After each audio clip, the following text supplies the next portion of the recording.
Alô Brasil! Esse é o primeiro episódio da série Reforma PPT, que ou vai ser um sucesso absoluto ou então um fracasso estrondoso, não dá pra saber porque a gente está no primeiro episódio apenas. A série Reforma PPT, ela é baseada no seguinte: uma pessoa vai me mandar um slide que ela já apresentou na vida ou então que ela vai apresentar.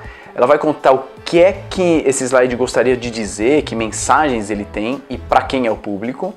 E aí eu vou fazer uma reforma nesse slide, uma sugestão de reforma, mostrando alguns pensamentos de planejamento dessa reforma e também mostrando algumas ferramentas de execução, tudo no PowerPoint, para que você consiga se inspirar e fazer outros rearranjos e fazer outros slides com base nesses planejamentos e nessas execuções. Então os episódios do Reforma PPT vão ser divididos em duas partes, em dois vídeos. Um vídeo sobre raciocínio de planejamento mais filosófico e um outro vídeo sobre execução do slide, realmente o que esse slide vai virar. Para estrear a série, o primeiro slide que a gente tem foi enviado pela Camille e a Camille mandou esse slide aqui para nós. E a Camille disse o seguinte: ela tinha uma aula para dar sobre dois estudos científicos sobre insuficiência cardíaca. E nessa aula ela ia comparar esses dois estudos, mostrando que um trabalhou com um tipo de insuficiência cardíaca e outro trabalhou com outro tipo de insuficiência cardíaca. Então ela mandou um dos primeiros slides da aula em que define alguns parâmetros sobre o que é insuficiência cardíaca e deixa claro, a ideia é deixar claro para a plateia quais são esses parâmetros, porque eles vão ser relembrados ao longo da apresentação. Então essa é a ideia. Qual que é a minha visão sobre esse momento inicial da apresentação e sobre o que o público precisa saber para que a apresentação corra bem? Vamos lá. Beleza, coisas que parecem importantes aqui. Com certeza, a insuficiência cardíaca.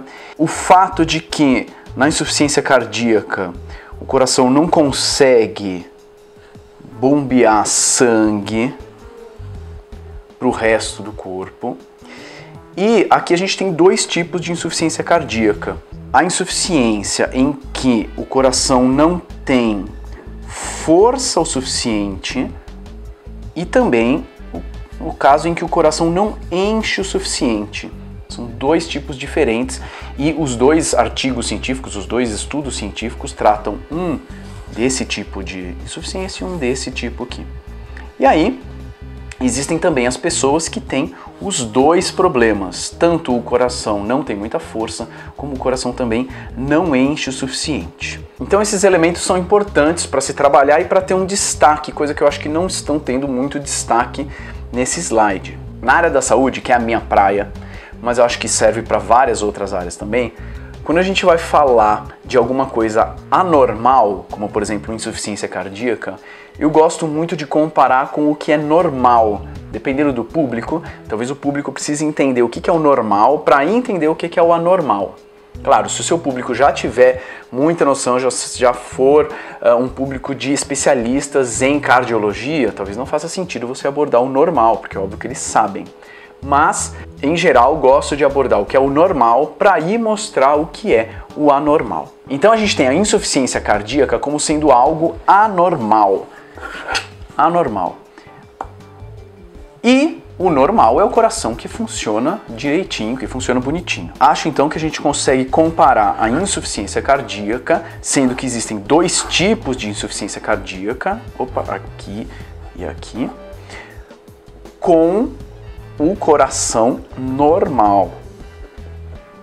Então, eu acho que a gente visualmente consegue dar mais foco para esses elementos, o que é o normal, o que é o anormal, e dentro do anormal, quais são os tipos de anormal que existe. Tem o anormal que não tem muita força, tem o anormal que não tem muito enchimento, que o coração não enche o suficiente. Então, pensei da gente comparar o normal com o anormal, sendo anormal a insuficiência cardíaca, e aí a gente comparar um coração que funciona com um coração que não funciona, sendo que existem duas possibilidades dele não funcionar.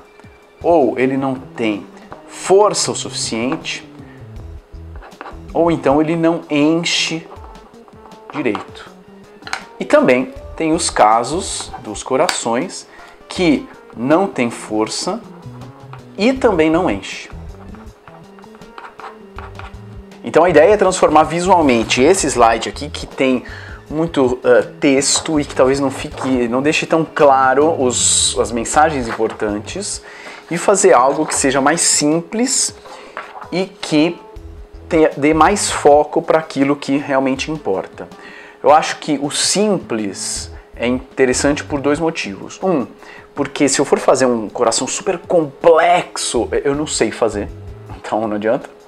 E 2, o simples, ele pode ter códigos que podem ser repetidos ao longo da apresentação.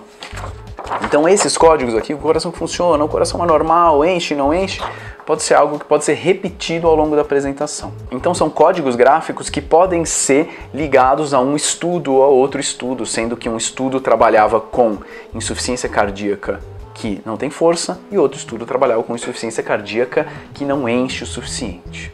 Então a gente acompanha o raciocínio da transformação disso para isso aqui, e agora vamos ver como é que foi o produto final desse planejamento para a tela do computador, para o PowerPoint. Existe o coração normal, que enche normalmente, então o enchimento dele é ok, e ele também tem força o suficiente para bombear sangue para o resto do corpo. Então, a fração de ejeção, que é um termo técnico, que a Camille falou que era usado e precisava ser usado na apresentação, tá ok também. Maravilha.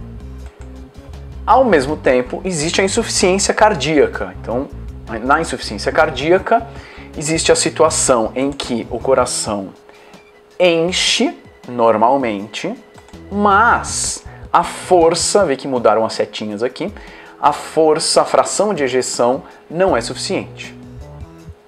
Também existe o coração, outro caso, né, que não enche o suficiente, embora a força esteja preservada, a fração de ejeção esteja preservada. E também existem os casos em que os dois problemas existem. O coração que não enche o suficiente e também o coração que não tem força para bombear. Então essa aqui é a reforma, é o produto final. Se para você o raciocínio para gerar a reforma está suficiente, maravilha. Se você quiser saber alguns detalhes de ferramentas para executar essa reforma, assiste o próximo vídeo em que eu vou comentar as ferramentas para gerar esse slide tecnicamente no PowerPoint. Se você quiser o seu slide reformado, um slide que você já apresentou, que você vai apresentar, manda o seu slide para o e-mail que está aqui na descrição do vídeo. Mande um slide dizendo o que é que esse slide queria dizer, para quem ele queria dizer, qual era o público, qual era a situação, era uma aula, era um TCC, uma palestra, algo informal. Conte todo o contexto, porque isso vai ajudar a reforma a ser mais pertinente, fazer mais sentido.